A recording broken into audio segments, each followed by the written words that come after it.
finally gonna do a walk around on my truck. It's, I guess, completed for what we needed it for now that we're gonna be going full time, which when this video drops, be right before or during, because it's only a few weeks away. Talk about some pros and cons. Ran into some big cons last night, but I think it was our fault, but being soaked all night in the tent. So it's a 2017 Ford Raptor, the 802A package, so everything, even the panoramic roof, which now I wish I never had. I guess I'll start up front since I'm up front already. Just recently, finally got a winch, but it's a Warren Evo VRS or VR Evo S, but synthetic line. I changed to the Factor 55 Ultra Hook, just always wanted one. It's on a Swarfworks hidden winch mount. So far it's nice, never used it except for to reel it in correctly. But I'll show some shots I took when installing it to show it all up in there, and it mounts base out, so there's no shearing of bolts. It's literally pulling down on its own mount. But to do that, I had to do the new intercooler, so I went with the Cobb front mount. It's this big black one back here, which let me go stage 2 with my Cobb tune, which I do goose tune. You can definitely notice the difference between his tunes and the off-the-shelf Cobb tunes. But it made a fat difference for accelerating without losing power. On stage 1, I'd lose power by the time I'd be out of gear. And then now I can just get on as much as I want. It just keeps going. Just recently partnered with Morimoto Lighting. So I ended up getting their headlights, which I think they're just the XB LEDs. Went with their off-road line, which I didn't think anything of until I got my hands on them. I mean, they're built very nice. I had ridges before, and the ridges didn't feel this quality on build. I went with their not as bright beam on the outers with a combo driving beam, so it's still street legal, has a cutoff. And then I did their brighter wide and their brighter spot. And then up here did their combo big bangers in the HXB, the bright ones, and they're very bright. At least on paper and on reviews on YouTube, similar output to the LP9s. I think they're as much as an LP6. But I did on the SDHQ mounts. Ended up deleting my antenna, don't listen to the radio anyways. And I mounted my GMRS stubby. And if anyone's wondering, if you're weird, these are the Trico ceramic wiper blades, and I hate shitty wiper blades, and these have been the best so far. Rain-X used to be my go-to, but now they're kind of just trash. I think they just went downhill. Or when you buy them on Amazon, they're not as good. I'm gonna pop the hood. Rained a lot here last night, so there's a lot of water. Mostly stock. Talking to a goose tune, intakes don't really do anything for you, so it's already a ram air somewhat.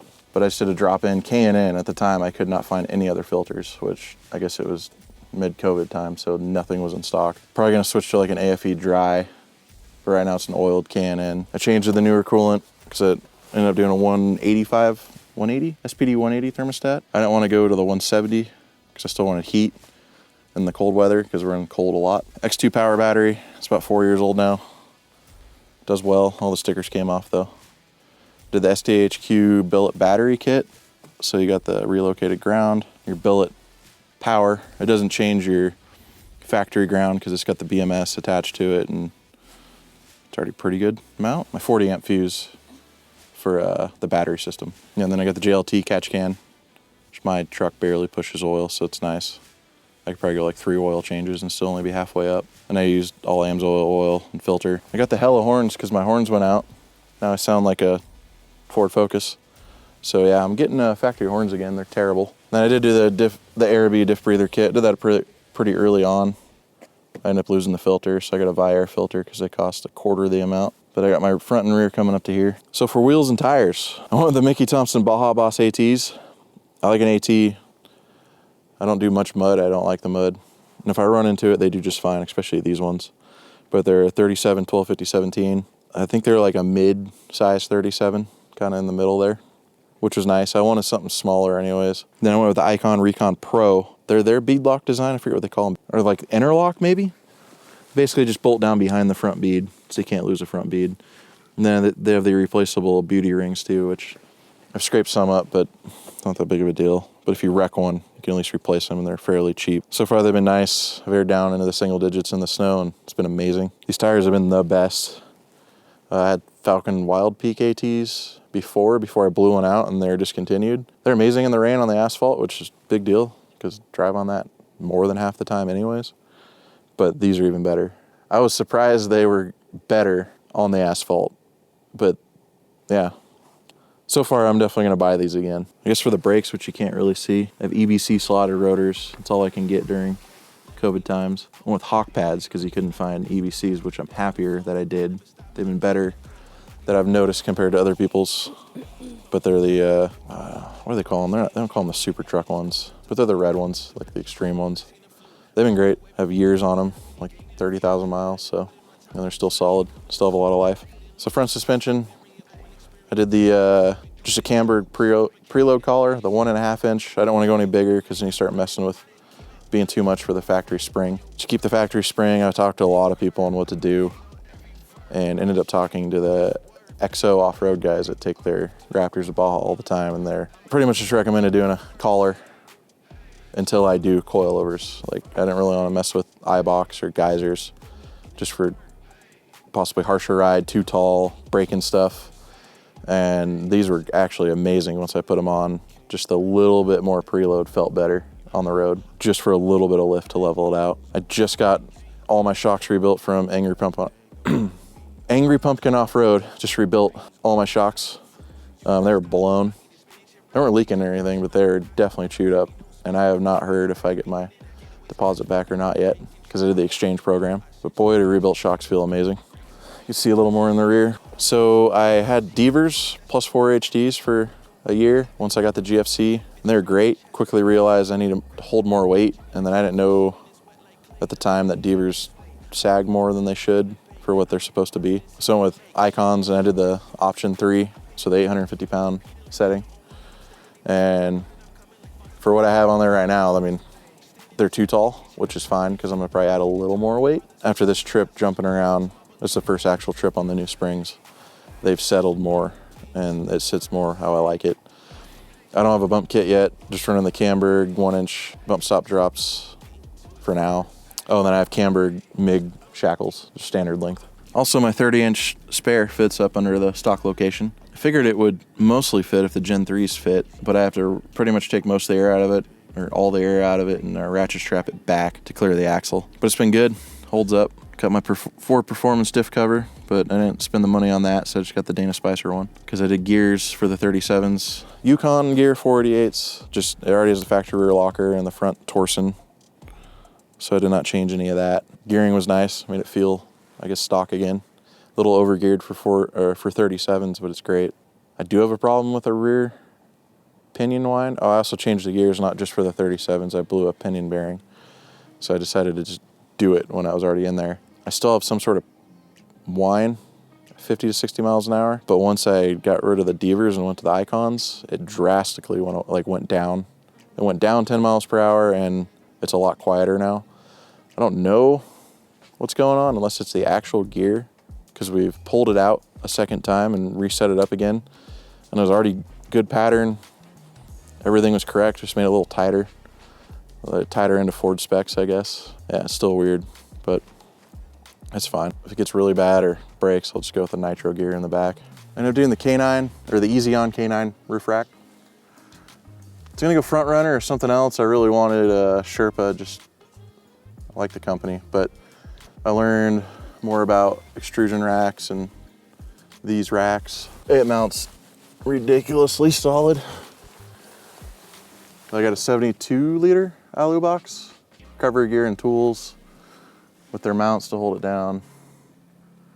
Made my own Max Trax mounts. I got their pins, but I made my own mount to go on top.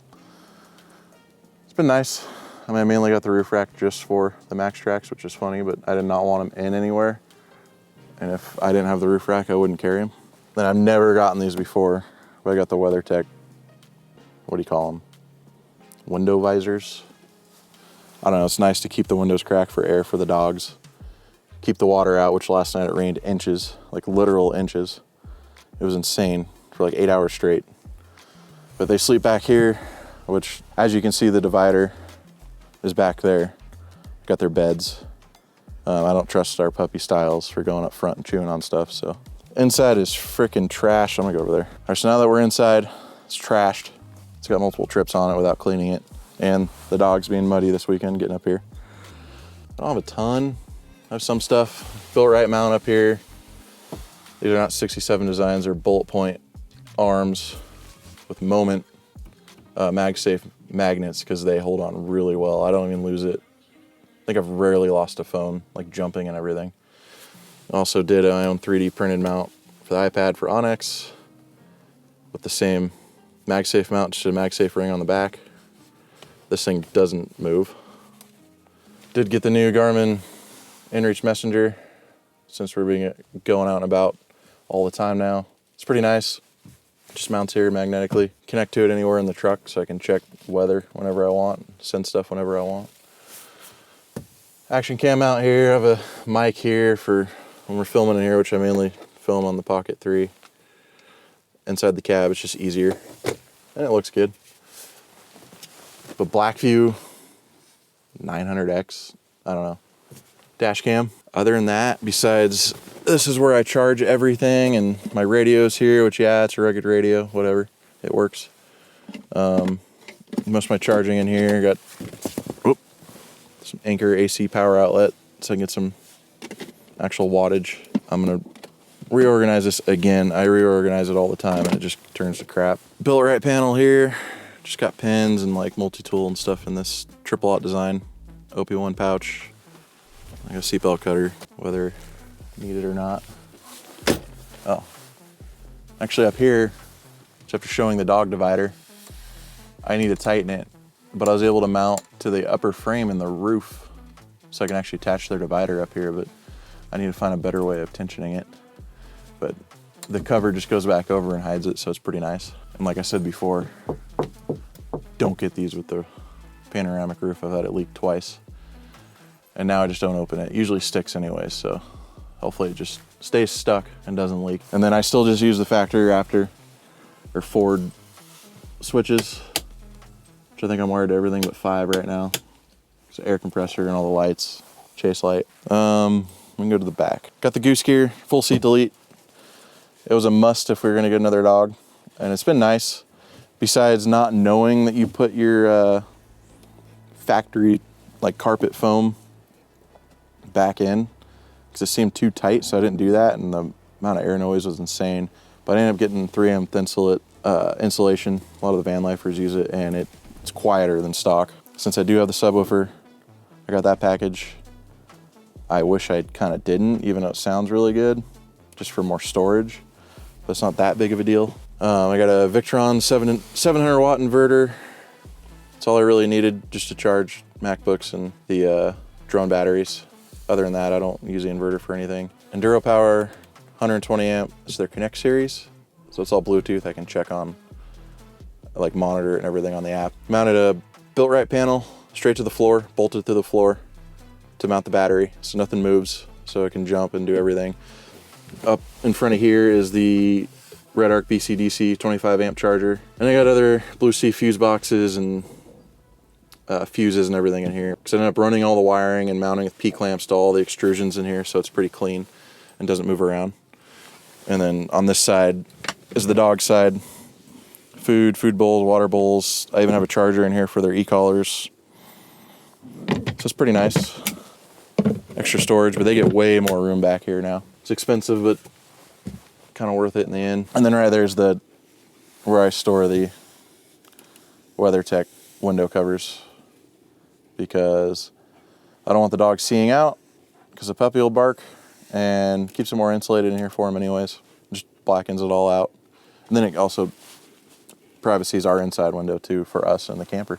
And as some of you might know, we switched over to an AT Habitat. It's been great so far, all the extra room. Last night was not so great. I guess we didn't seal it well enough. Not sure, but it shouldn't leak if it's seam sealed correctly. And it's canvas tent, so it shouldn't leak anyways, but it was leaking on half the seams. But last night was like the heaviest rain I've been in really the heaviest rain I think I've ever camped in. Even the GFC soaking through on the sides. Not soaking through, but his mattress was getting wet. Ours is all wet. We were able to just turn around and sleep the other way, and it wasn't dripping on us at least. And we had the heater running all night. And I was getting the Ignic covers for my propane tanks. Makes it nicer to strap in. So we got a pretty well optioned out AT Habitat. Also, it's not a Nemo tent anymore. I think Nemo sold the design to AT. but it's the same thing, I guess. But yeah, pretty optioned out. Got front and rear windows, the front slider, got the Arctic turn side window, which is awesome. But this one pops out 3 different settings, has a screen and has a privacy cover. Also got their overhead lighting, which is the Baja Designs like rock lights. Just turn them on. It's pretty nice for just scene lighting out here. I wired in before I got Morimoto Baja Designs chase light, which the Morimoto lights with their mounts don't really work for how this is mounted, so we'll see. I'm gonna keep running this for now. I did remove my step. Hated the noise, hated the leaking. Just got a solid cover. Of course now, sometimes you wish you had it. Got the whole AT, I guess, drawer module built-in system. I don't know what they called it. 2 drawers, not gonna go over what's in them because we're still figuring it out. And then 2 pop-top cabinets up there with a ton of storage. We got 2 60-liter alloy boxes to carry all of our clothes. And I have 3 of the Dometic water jugs, which are almost 3 gallons. They're mounted up in front of the alloy boxes, so pretty much out of the way. Then I have one in here that's connected to the faucet, which that's where it stores, but it usually mount it here. I kept all my built-right panels in, mainly to run harnesses and wiring and stuff, so everything's tied up well. But also moved my compressor up here with my Apex reel. Pretty nice, it still fits there. And I got the AT combo slide. Came with the Cook Partner stove. And then I got the National Luna 50-liter dual zone. Just because it hard mounts so perfectly. So there's no straps, it just literally hard mounts in. No moving around. But it's dual zone, fridge, freezer. But I just run it fridge on both sides mainly. And then here, with it not all the way out, we did smash burgers on it a few times, and there's barely any play when you're pushing down, so it's nice. Because I don't want anything janky, which I've noticed some things out there definitely can be. Then I got the Truma propane heater, which has been really nice so far. I had diesel heaters before, which I think get hotter, but this thing's already mounted out of the way. I don't have to do anything but plug in the propane tank. Also changed out to L-track all down these. I know they're mounted backwards, but I don't want to spend $40 on hardware, so I used what I had. Other than that, it's the AT Habitat, and we'll go over what we have in here, which I already kind of did when we got it, but it's evolved. But once we live in it for a month or 2, we'll go over the rest of it. Well, that was the build walkthrough. I'm sure there's stuff I missed, but that's all it is. I mean, it's still simple, yet still a decent amount of crap too. But yeah, in a couple months, we'll go through, he's peeing right there. In a couple months, we'll go through the back, just how everything's set up, because even the last 2 days, we've moved stuff around, because we don't really know. We've only been out a few times in it recently, just because of weather and work. Since we're both quitting, we got a ton of work, can't really go out all the time. And it's been pouring rain every weekend, mainly just on the weekends. Clear during the week, pour on the weekend. Yeah, that's it.